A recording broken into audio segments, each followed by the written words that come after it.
Welcome to the Founderville.vc podcast. This is a podcast where we like to talk to founders and entrepreneurs, heck, anybody that just supports the innovation ecosystem.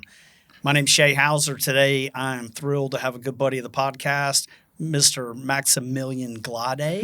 Did I spell that? Did I get that right? Yeah, you got that right. With MEO Continuity. MEO is an emerging software platform based here in Greenville.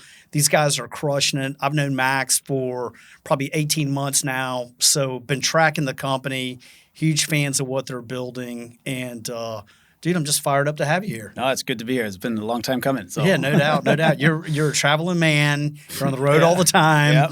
I usually keep up with you on LinkedIn where it's like you're at this show, and you've been doing a bunch of podcasts lately. Yeah, I try to put more content out on LinkedIn. That's been sort of my thing this year. Yeah. To just try and post more videos about all things being a founder, but also, of course, the product that we sell. Well, you're right? you're doing a good job. It's great Thanks. content. I like seeing it. So Before before we go back into the old days, tell us about MEO. Tell us what the heck do y'all do for a living? What do we do? So we built a software platform, and that software platform primarily does three things for enterprises, right, of all shapes and sizes, very heavily into the manufacturing space. And we focus on helping companies better prepare for major disruptions through business continuity planning, business impact analysis, and value stream mapping. So it really is all about understanding in a company, what are the things that are important to us? How exposed are they if they were to be disrupted for a long time? Right. And we quantify that in real dollar terms. And then what are our plans to make sure that we can mitigate and recover from a disruption like that? Got it. And that information is super relevant to a company's board, insurance carriers, customers.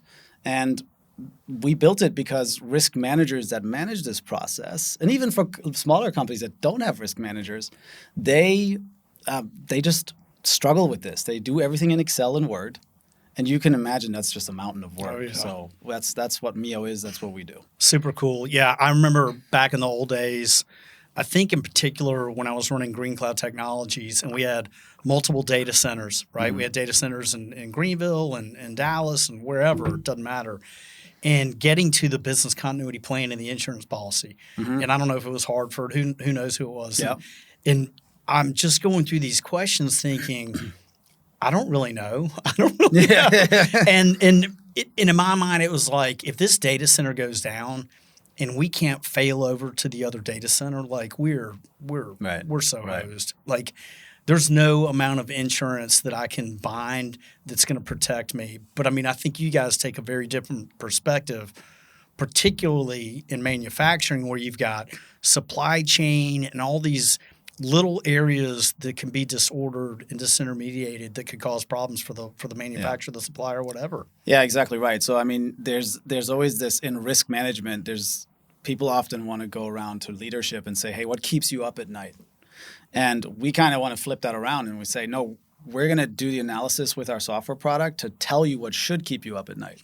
So it flips that on its head, right? So the idea is very much that these leaders can see where there might be some bottlenecks in the organization where they say, hey, if that thing goes away, the data center you're talking about, that's a $600 million exposure to us. We can't afford to lose that. That would take us down. Insurance or no insurance, right? Insurance is a very nice safety net to have, but it doesn't bring back lost customers. It doesn't bring back enterprise value. It's a bridge to be back up and operational, right? So the people that understand this and recognize that it's more about the long-term viability of the business, they really want to understand where are the gaps in our resiliency planning? How do we close them ahead of time? How do we communicate that we are resilient, right? And that's exactly what we give our risk managers. We give them a way to communicate across the organization and outward as well.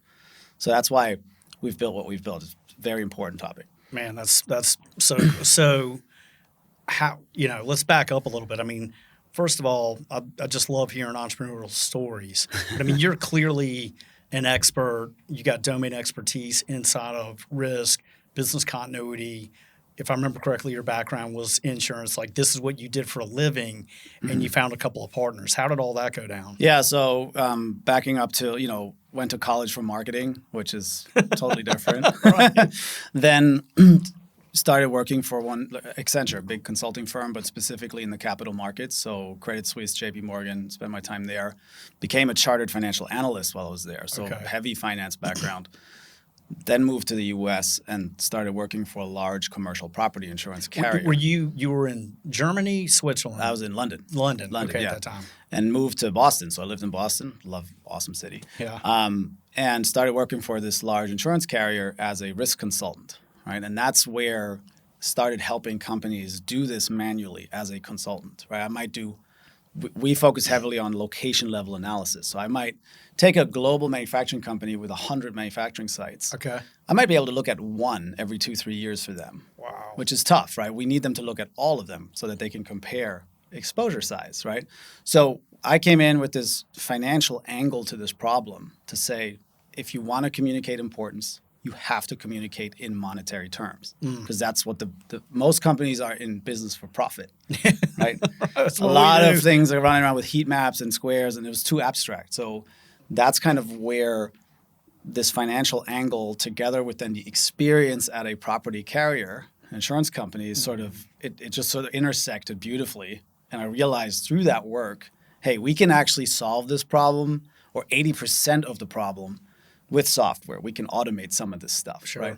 And I met some great people along the way that felt the same. So here we are today, right? Yeah, So I love that. I mean, it's interesting. I think at Founderville, we like finding people that have domain expertise, like this sort of narrow focus or perspective on a particular issue inside of an industry. Industry doesn't matter. Mm-hmm. It just, for you, it happens to be insurance, right?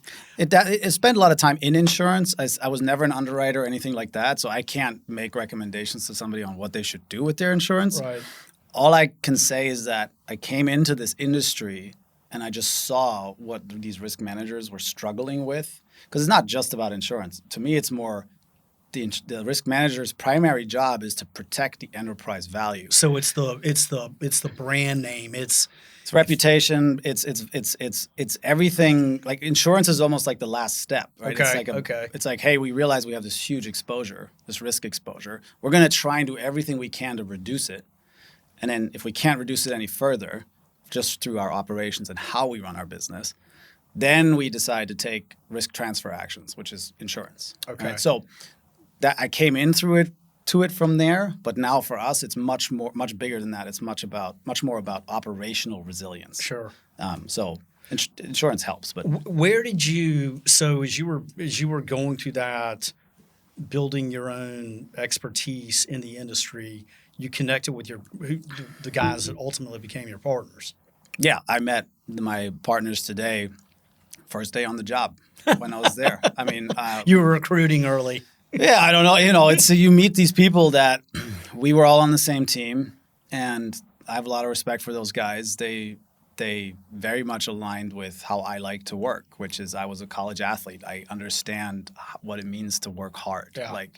And they just had, and they still do. They have a great head about them, and I feel like, I met them very early in my time at this job, the first one, and then eventually I was like, these are the guys I want in the boat. That's awesome. So shifting gears a little bit. Yep. Had you ever, at that point, you had gone through a traditional career path? Absolutely. When did the seed of, I'm willing to quit this job that pays me a nice amount of money and go all in, like what transpired to get you the point, both, I think, confidence in ability to take that risk, but like, how did all that transpire? Yeah, when did the insanity start taking over? When did you lose your mind? When did you start losing your mind? I think you got to be a little crazy. Yeah. For me, I very early on in my career was one of those people that when I was at Accenture, even as early as like within the first 2 years of being there, it was a very challenging environment. And I would encourage anyone that doesn't know what they want to do with their life, career-wise, go to one of the big 4 consulting firms, do the hard thing, and go and ask for the hardest thing. I was talking to, quick sidebar here, but I was talking to a student the other day that was graduating, and they asked me, like, man, I got to pick, what am I going to do? I don't know what I'm going to do. Sure.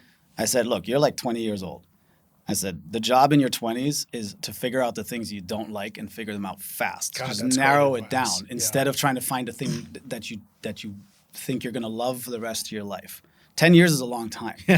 So I said the way you do that is everywhere you go, ask for what's the hardest thing I can do. You're 20, you got no responsibilities. Go be at work. Just go do 15 hours a day. It's totally fine, right? So I mean, I do that now, but you know, for me in my career, every 6 months or so, and my wife will tell you this too, is I'd hit this brick wall in my head. I'd be like, man, I am like, I don't know, there's got to be more. I just want to quit. Yeah. And I didn't want to quit because it was too much. I wanted to quit because it wasn't enough. Wow. I was like, let's go for the next big thing. And when you're in a traditional career path, you're somewhat locked into the red tape of, well, you haven't been at level enough. And I'm under no illusion that I needed more experience, by the way. That's right, fair. You got that. But I always hit this wall. And I tried a lot of things, Shay. I've tried Amazon stores. I've had a whole real estate business. Oh, no kidding. I didn't realize I had 65 units at one point. Like, I've done that. Yeah. And I would interview and I'd look for the thing. And things would come and go. Like, Amazon store died, got too weird, got hard. I didn't like it, right? Finagling negotiating with suppliers in China. I was like, I'm done with this. Yeah. I have friends that are very good at it. Yeah, sure. Wasn't for me, but you know, the MEO thing was one of those weird things that just I kept coming back to. Like, I also just think because I had people around me that thought it was a great idea and they knew what I was talking about. You know, my partners, right? They got it, and it was something you did together. Mm-hmm. And that's what I would encourage someone. If you really need to kick up the rear, if you're brewing on an idea and you're sitting there and you're like, you know, I'm just kind of thinking about it, get somebody else in the boat. People don't want to split the equity because they're worried about it, right? Sure. But 100% of zero is zero. Dude, it's such an important point in I'm certainly not the smartest guy in the room, but every company I've done, I've had co-founders. Yeah. And it's like, I don't know. I'm not technical. I'm not a software guy. Like, I don't write code, right? So I've got to have somebody that understands that I can partner with. Will I give a piece of the equity for that? Absolutely, because I know collectively as a group of 2 or 3 or 4, in my case, we can build the pie a heck of a lot bigger. Yeah, and there's that, and also just for me, it was because I brought somebody else into the boat that wasn't part of the core founding team. We brought on an extra person. You're now responsible for them because you don't know them that well. And you know, like, if it's your buddy, you're like, hey, yeah, okay, listen, we'll do this next week. If it's someone that's like, no, dude, I've committed to this, now you're on the train. Sure. Now you're doing the practical stuff. You're building the product in Figma. You're writing out the logic. You have to provide the documentation because they're relying on you to do what you say you're going to do. Yeah. That helped us a lot. That got us a real kick up the rear. So no kidding. So once you brought on other people, once you guys kicked it off, it was having those individuals who were like, I need this, I need that, then you had no choice other than to focus on the things you probably didn't want to focus on. Yeah.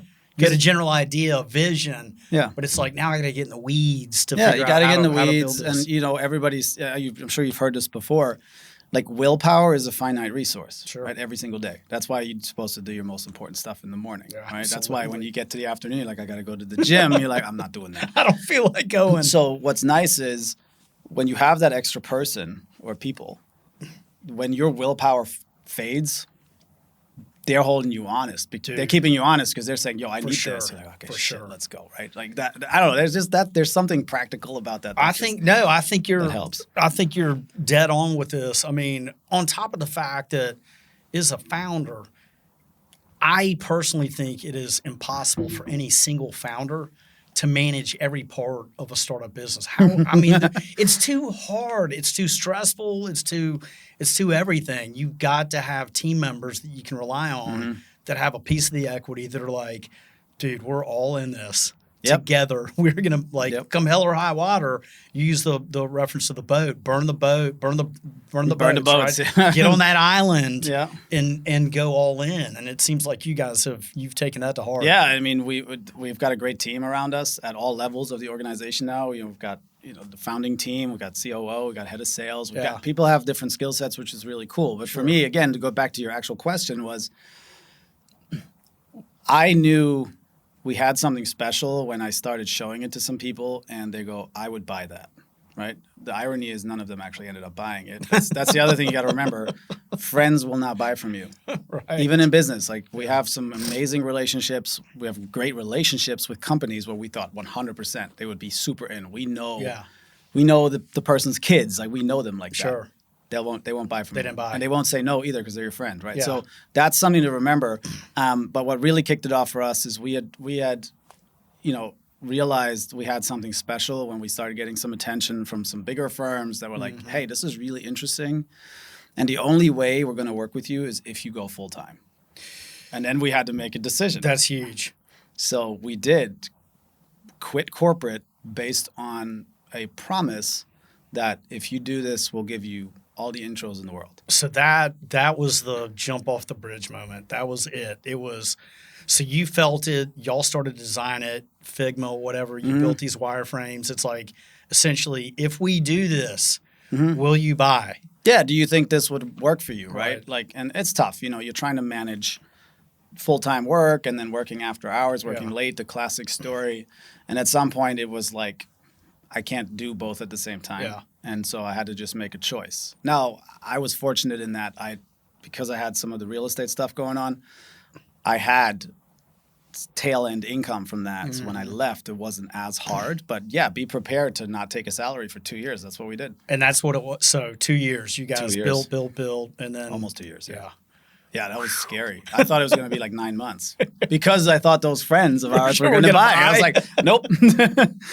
And then building the product always takes longer too. So there's that. In venture capital, they always say twice as long, twice as much money. Yeah, sounds about right. Right? At And least. it takes twice as much money because it takes twice as long. And it's just, but there's no way to do it other than design the product the best you can based on, potential customer impact or input. And you design it, you get it out there, and they're like, yeah, but what if it had this and that and the other, and you've got to start building and adding, and that just The shiny object syndrome. and then the price and the underlying software developers, it just inflates. And I will also tell you that for those of you that are building product and are early, you're very tempted to say yes to everything. And we did that early on. There's a lot of power in the clarity you can give to a prospect when they like we had it this week. Somebody asked us, "Hey, so we don't get into emergency management, like emergency response. Okay. We help clients plan for pre-loss stuff, like Sure. what if it happened. Right. Emergency response is like, hey, there's a flood. What do you do? That's not our You don't bag. do that. But a prospect asks us, hey, do you have a module for that? Are you building one? And we say, hey, look, that's not our space. No, we know people that do that. It keeps us in our box. That's powerful. Because then we're not spending our dev team's time on yeah. building something that we frankly aren't experts in. So we just keep making what we have better instead of trying to do something over there. That is such good feedback and advice. I mean, when we meet with founders, part of the discussion is always like narrow the focus. Like literally a single product is fine to begin with and go. But if you start saying yes to everything, like that one yes could have derailed the business. That yes, we can do emergency management. And then all of a sudden you're in this space, don't really know. Yes, it's tangentially tied. It makes sense. Opportunity cost. Sure. And then it's like, wait a minute, this is a disaster that we did this. Yep, it is. So, but yeah, now we took the leap. And I said to someone the other day, if I turn around and look back and you told me back then how hard it was going to be, like I'm not afraid of doing hard things, right? But humans, I think we are geared towards trying to find a reason not to do something. And I said to somebody, if you're thinking about doing a business, don't look too far ahead, which is super backwards because, you put in a budget with a VC, they want to see 5 years. Yeah. I don't know what's like. 5 what? Like I don't even like. I'm not trying. I'm having a hard time doing the next 12 months. The sales cycles are so crazy. Yeah. Don't look too far ahead because you'll scare yourself into. You'll be too scared to leave. Sure. You will, and that is true. When I look back, if you'd said 2 years no pay, all this stuff that went sideways, and I mean, a lot of stuff went right too, right? You probably would say, "Nah, I'm not doing that." Yeah. So. You start biting off that idea of 2 years and no pay on top of the fact you were investing your own capital. Yep. I mean, it's not only the income slowing, you're writing checks. You're burning the candle on like all ends. A negative ATM machine. It's just everything's going out in the wrong way. So shifting gears a little bit, I mean, going back to those days and you're building and you're interviewing software companies, you're trying to figure out the product, you're investing along the way. When did it hit you that you would need additional capital? Did you always know, or was it? The intent was always to raise. Okay. Like, we didn't want to build like a lifestyle business. Okay. We wanted to raise, and that will continue to be the case. Like, there will be a next round at some point. Sure. Probably next year. Because we didn't want to just build, I don't know, a $10 million business. You're trying to build $1 billion business. That's what you're trying to do. And our target market is massive. Like, we can do that. For me, it was, you always struck the balance between, you try to raise. We did try to raise a few times, right? It was initially we tried to raise when we just had screen like mock-ups. Yeah. That was so like super early, like angel round Right. I think. Then the feedback was, we don't really understand this, as in the investors didn't, because we're pretty niche, and it was hard for them to wrap their arms around. Come back to us when the product is built and yada yada. So we would come back. Here it is. Let's try this again. Nope. Then it went, okay, get some revenue first. Okay, cool. We got the revenue. Then it went, oh, sorry, you have revenue, but maybe get some actual like customer like testimonials On the platform. On the platform. Yeah. It's like, okay. So you went and did that. And then I had a couple that were like, oh, sorry, we don't touch stuff until it's $1 million in ARR. I was like, what the hell? Why are you even talking That's to me? not seed. That's like, okay, That's Series you A. could argue about that. But Right.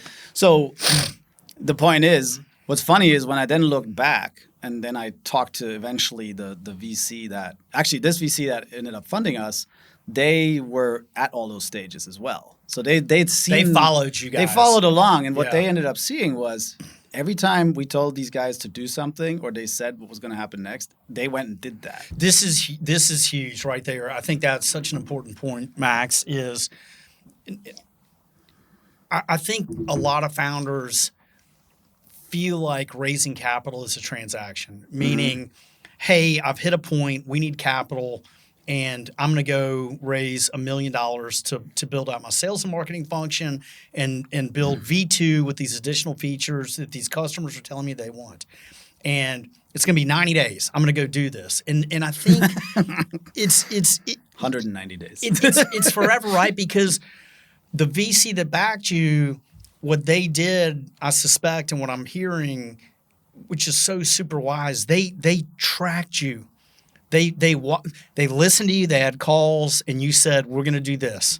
Mm-hmm. And then a couple months later, they're like checking in, and they're like, "Max, give us an update." And you're like, "We did this. We did this." Yeah.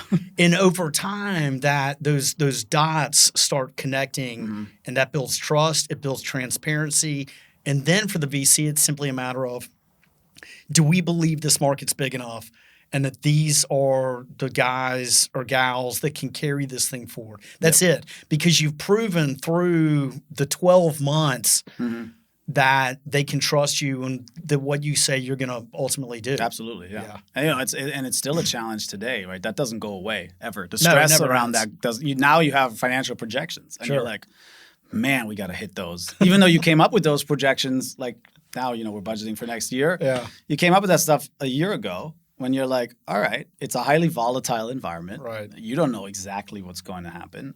In our case, our sales pipeline is really lumpy. Contract sizes are huge. Yeah. But you don't know if the sales cycle is going to be 3 months or 18 months. We have all of them. Sure. So that's a tough one to. I would imagine that in your business in particular, budgeting and planning has got to be tough. I mean, MEO sells to huge multinational corporations. I mean, these are massive contracts. This is not the typical, $20,000 a year SaaS contract. These are. Yeah, in some cases they are that small, but like that's where it starts. Sure. Right? And then you got some that are $1 million bucks in theory, plus, right? Yeah. So those are super hard to plan when you start talking about a Fortune 500. In the buying cycle and the they sales. just move different. It's like, the way I would describe it is it's like trying to pull a big tanker into a small harbor. Like you're like, okay, guys, Today, that's not going to work, and then there's turnover, and because the sales cycle is so long, you run into the risk of people changing positions. Every time that happens, you hit the reset button. Yeah. We have this right now on a couple of deals. It's like, oh, so and so got promoted or they left, and here's a new person. Right. Okay, let's go do this thing again. Start over, or casually companies, and this is nothing against them. It's just the fact that when you're talking to companies, for them, moving a meeting by a quarter. Yeah. Is let's just move it out a quarter. No big deal. No big deal. You're like, big deal, dude. Like, yeah, I'm losing my mind. Now, so how do you counteract that, right? You build your funnel wide. Sure. You just go, okay, that's cool. No worries. Pack the funnel. It will come at some point. Yeah. Pack the funnel and then work the leads as they become and I'll say this too, because we've had some, in the past, we've had some disappointments on these deals that are close, and we're like, man, this will be so amazing. And they say, yes, let's do it. And then they go, especially very, very early on, so like 2.5 years ago. And we go, man, we didn't get that. That sucks. And you're bummed. And then you keep going, and then you look back 12 months later or 9 months later, and you go, well, because everything takes longer, because it's more expensive, you go, actually, if we'd gotten that particular client at that time, it would have been worse for our reputation because we weren't ready for what they wanted. Man, that's huge. That's happened. Okay, it doesn't happen that much anymore now because we're fine. Yeah. But at the beginning, that bums you out, and you start to question everything you're doing, right? But looking back now, I'm like, that's the best thing that could have ever happened to us. If you would have gotten that particular customer, it could have buried you. Yeah, because you just keep getting better. Yeah. Right? So when they then eventually do come in, you're like, all right, this is good. We've got this locked down. We have our processes. We have our onboarding procedures. Everything now is smooth, right? Like, how many people are you up to now on the team? Yeah. 16. Wow, that's awesome. Yeah. Some people are contractors, some people are not full-time, but, it's about 16 people running around that are doing stuff. And then as you think out over the next 12 months, where do you think, you've got high expectations for the company, clearly. You said $1 billion. You're not trying to build a $10 million a year business. You feel like you guys can build something super unique. Absolutely, yeah. No, for us, the team growth is important. The software platform keeps getting better, and it's managed SaaS, so there is a consulting aspect that we do as well. We help our clients a lot because, again, especially your small to medium-sized businesses, like when I say that, I mean like $100 million to $1 billion in revenue. They often don't have like a full-time dedicated risk manager. So what we offer for them is say, hey, listen, you buy the platform, and then a la carte, fixed price, you know what it is, just have us come and do it. We'll come and take all your sites apart. We'll do all the planning for you. Like we do that for clients as well. That was when you and I first met, and we're getting to know each other, and you're talking about the business. So much of the revenue at the time, y'all were doing consulting services. You were going into these corporations and helping out, and I was like, this is genius. They're doing, you finance the business that way. Yeah, because one big advantage we have is that I said it to the very early adopters to say, listen, if the software falls over, which it will, at a minimum, I can deliver the work product to you. But I pay the price because I have to then put in the time, right? We save our clients hundreds of thousands or thousands of hours a year just from document administration alone. I say, if I can't get it to you by this date through the platform, I'll write you your business continuity. It's on me. It's fine. And that happened, early on, and it was cool. Clients were super happy. And we won some clients that way because they go, you know what? Now they have to update it. They're like, oh, this sucks. But didn't you have like a platform? It's like, yeah. And then it was 9 months on, and they said, yeah, well, now it works, right? So here you go. Well, it was another opportunity to build trust with the client, which is like, 100%. Listen, we will absolutely backstop this with our own work if need be. Yeah, and we also I have to shout out to our early adopters. They know who they are watching this. They helped us a lot, and they're patient, and they're our biggest fans, and we love them because they've helped us make the product so much better. And there were some hard conversations in there. It's like, guys, like, come on, and will you do everything you can to do that? We now also have an in-house dev team. We used to be outsourced. Now it's all in-house, so we can move much faster. And, what was that like, shifting from outsourced to in? Like, what was the decision process? In other words, I feel like all companies go through that at some point. It's inevitable. It's kind of like we got this thing built. It did it. Yes, we can continue to use the outsourced, or do we bring it in-house? And I think you hired a CTO. Yeah, we hired a CTO to bring it. How did that go down? The CTO is great. Like Okay. if you're a tech company, bringing it in-house, I think is absolutely essential because you got to have that core team of experts that knows it really well, and then they can decide, I want to augment with staff, but the core stays with you, right? The transition, quite honestly, our CTO Eric, he did a fantastic job of transitioning over to an in-house team, but that transition was hard. It was earlier this year. It was very hard. And honestly, I'll give this piece of advice to people that think hiring an agency or whatever is going to solve their problems. Make sure you audit their stuff regularly. Do not wait. Like we waited way too long. The stuff we're finding now, we're still undoing. Wow. Right? And it's costing us a lot of money. Sure. And But did you have any way to really do that practically? I mean, in other words, if you're a non-technical founder, which I am, right. I have no idea. That's the thing. How do you audit it? Right. You can hire people to audit it. Sure. Right. Do you hire? I mean, shoot. Some dev houses will do it. Get another dev house to audit it because they will want to do it for you for free because they're like, I want your business. I'm going to win the business. I can audit this. And that'll at least tell you what's going on. Yeah. Right. And you in some cases these agencies, they hire rapidly too. They're hiring the same that I would. Right. Yeah. And let's just say we've discovered a lot of things when we made that transition where I'm like, you did what? Yeah. Like that is ridiculous, Yeah. right? And so we've cleaned all that up. Growing pains. Yeah, big time. I think they're the inevitable growing pains of hitting a scale like you guys have hit because you've gone from startup to getting a couple of customers. Now all of a sudden it's like, no, now we're in scale stage. We're at scale. This platform's got to be built out for scale. Yeah, and you have to do all the stuff, by the way. You have to do SOC 2. We just finished our SOC 2 Type 2, right? Right. Like So that sucks. You got to do that. Yeah. It's hard, right? Yeah. By the way, for those that are thinking about that, I'm not sponsored by them, but Vanta is a cool tool. That's the one we use. The guys on TBPN love Vanta too. They're always like, Vanta this. Yeah, Vanta's too. great, right? Yeah. It helps you, and then you still need your auditor. Send the check. We just got. Vanta, send the check. Come on, please.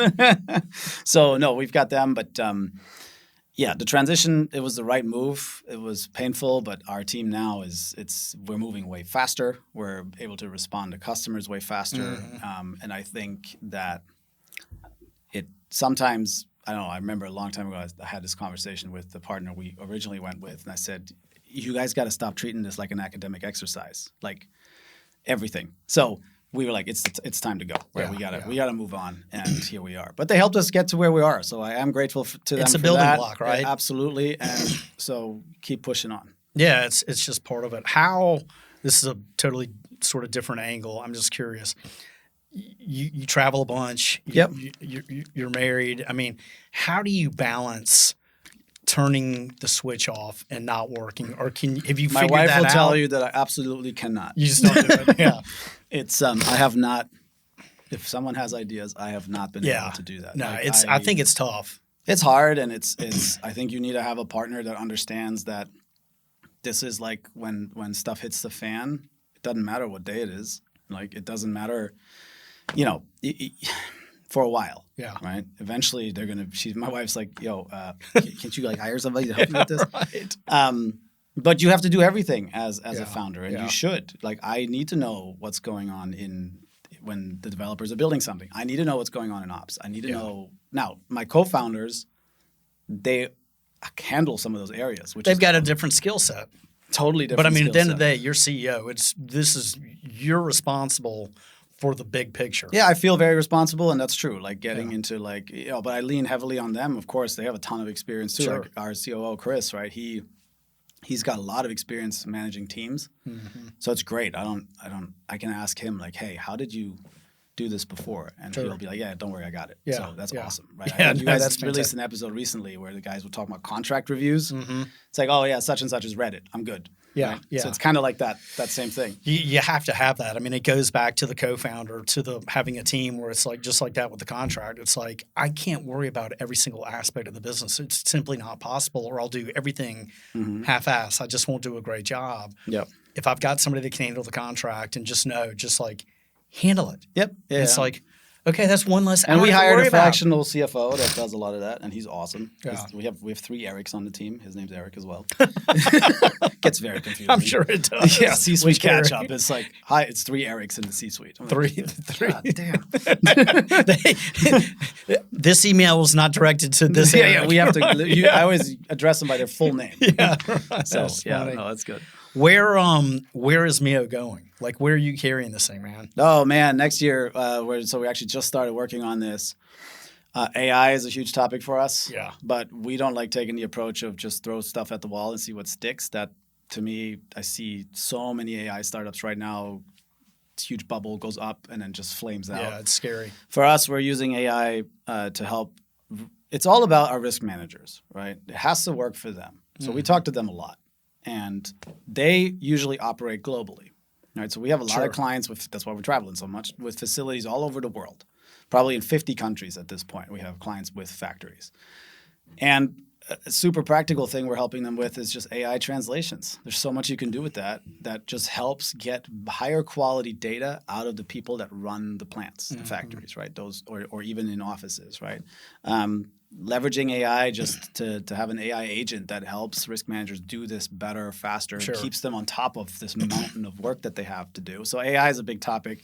Do you feel like is that creating efficiency inside of the workforce? Is that what that, in other words, it's giving the risk manager a new tool that he doesn't have, she doesn't have, that's going to, save them 5 hours a week or whatever it is. Yeah, Is I mean, a lot for of us, that going on? we talk a lot about, it's not about, it's the same goes, we have some consulting firms we partner with, but it's the same for them. It's like, it's not about replacing or cannibalizing the work that you do. It's about allowing you to reach further into the organization with the time that you have. Because we're not expecting our clients to hire more people to run our thing. It's quite the opposite, right?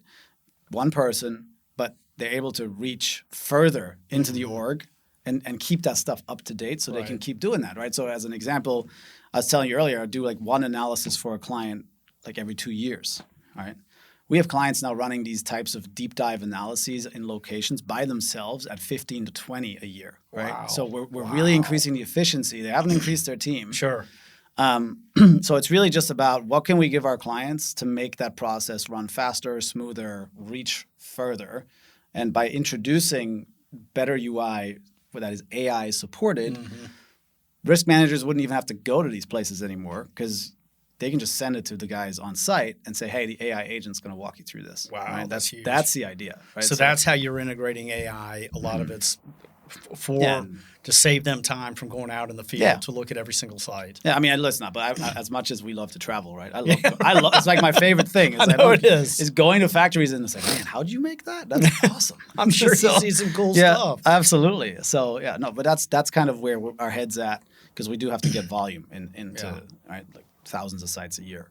Well, I got to tell you, it's been great to get to know you over the last 18 months. Same. I'm still bummed Founderville's not an investor. Not yet. Not yet. That's true. There's still time. We still have time to do this, but I think you guys are building something super unique. I have high expectations, as I know you do, and I feel like MEO is going to be a huge win for Greenville, for the upstate, what you guys are building.